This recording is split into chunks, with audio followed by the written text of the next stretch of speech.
मैं एक private teacher हूँ। मेरे पेशे का सम्मान आज भी उतना ही है जितना एक सीमा पर रक्षा करने वाले शूरवीर जवान का है। मैं हर रोज नए मानकों पर परखा जाता हूँ। जितने सवालों के जवाब सरकार पूरे कार्यकाल में नहीं देती, उतने जवाब तो मैं रोज देता हूँ। मुझसे सवाल पूछने पर मैं अनदेखा नहीं कर सकता। मुझे जवाब देना ही पड़ता है और हमेशा सही जवाब ही देना पड़ता है। हर रोज मेरी परीक्षा होती है। मेरी प्रतिष्ठा पर रोज दांव लगते हैं। मुझे परखे जाने के जितने मापदंड हैं उतने शायद किसी को परखे जाने के नहीं होते। जी हाँ, मैं एक प्राइवेट शिक्षक हूँ। मैं सबके लिए जवाबदेह हूँ। अभिभावक हो या बच्चे हों, प्रिंसिपल हो या डायरेक्टर हो या कोई मैनेजमेंट वाले ही हों, सब सवाल मेरी तरफ होते हैं। जब बच्चों के टेस्ट लें तो बच्चों से ज़्यादा मुझे टेंशन होती है कि अगर नंबर कम आएंगे तो मैनेजमेंट को क्या बताऊंगा। बच्चे खुद के रिजल्ट के लिए दुआ करें या ना करें, लेकिन बच्चों के अच्छे परिणाम के लिए मुझे रोज़ दुआ करनी पड़ती है। रिजल्ट वाले दिन बच्चों और उनके शिक्षकों की धड़कनें राग मिलाती हैं। खैर, परीक्षा तो हमारी रोज़ ही होती है, कभी एंटरटेनर बनकर, कभी धमकाकर, कभी समझाकर, तो कभी जोकर ही बनकर हम हंसा देते हैं। इस कोशिश में रहते हैं कि बच्चे अच्छे से सब समझ जाएं। बस आजकल हमारा सम्मान कम होने लगा है। लेकिन कोरोना के इस लॉकडाउन काल ने हमें सोचने पर मजबूर कर दिया है। ना हम बीपीएल वाले हैं, ना ही खाद्य सुरक्षा में हमने नाम लिखवाया, क्योंकि हम स्वयं समाज के आदर्श हैं। गरीबों की योजना का फायदा अगर गरीबों को मिले तो वो ठीक है।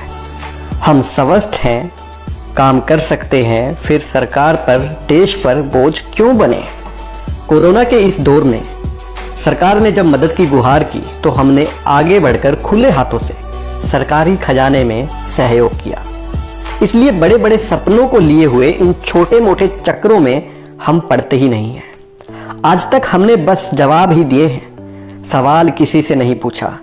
आज पूछते हैं, सरकार बड़े उद्योगपतियों के लिए ही है क्या? मैं दावे से कह सकता हूं कि इस देश में सबसे ज्यादा कोई प्राइवेट कर्मचारी है तो वो निजी स्कूलों के शिक्षक हैं। क्या सबको जवाब देने वालों के हक में सवाल पूछने वाला कोई नहीं है? 6 महीनों से हम घर बैठे हैं, कोई सब्सिडी नहीं है, कोई सहायता नहीं है।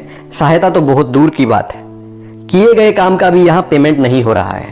प्रदेश के 9 प्राइवेट स्कूल संचालकों ने आत्महत्या कर ली है।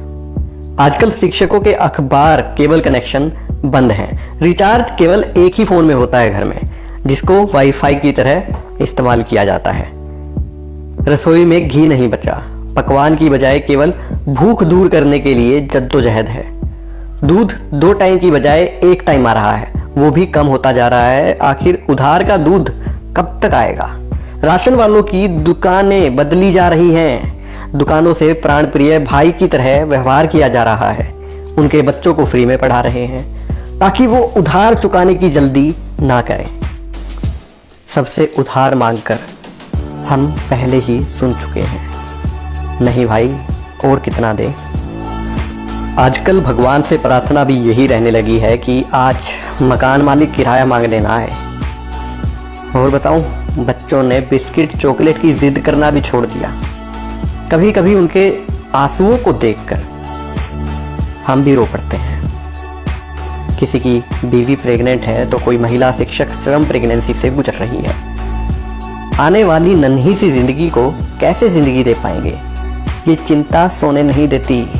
किसी के घर में बुजुर्ग बीमार रहते हैं तो कोई शिक्षक स्वयं बीपी शुगर का मरीज है। नाम मात्र की तनख्वाह में जैसे तैसे एक शिक्षक एक परिवार और उसकी उम्मीदों को पाल रहा है। लेकिन अब उसे सपने भी आ जाए कि घर में कोई बीमार हो गया है तो सब धराशायी। उम्मीदें टूट सी रही हैं, लेकिन हम कैसे टूटे? हमने तो रोज सिखाया है, चाक डस्टर से बनाया और मिटाया है। सबको बताया है कि हिम्मत नहीं हारनी चाहिए, लेकिन सरकारों की अनदेखी कहीं हमें हरा ना दे, कहीं शिक्षक टूट ना जाए। हम खुद जानते हैं कि हम कोई बॉलीवुड सेलिब्रिटीज नहीं, जिसके टूटने पर कोई बड़ा बवाल होगा या कोई क्रांति तो भूल ही जाइए। एक शिक्षक इतना शांति से टूटता है कि अखबारों और सोशल मीडिया पर आवाज भी नहीं आती। मैं ये नहीं कह सकता कि हम शिक्षकों ने समाज पर एहसान कर दिया। मैं आपसे बदले में कोई आर्थिक सहायता भी नहीं मांग रहा हूँ, नहीं मेरा कोई राजनीतिक स्वार्थ या एजेंडा है। मैं एक सीधा आदमी हूँ। मुझे आंदोलन, हैशटैग सरकार पर दबाव, धरना, हड़ताल, ये सब चीज़ें नहीं आती। मैं बस ईमानदारी से पढ़ाना चाहता हूँ, क्योंकि मैं एक शिक्षक हूँ।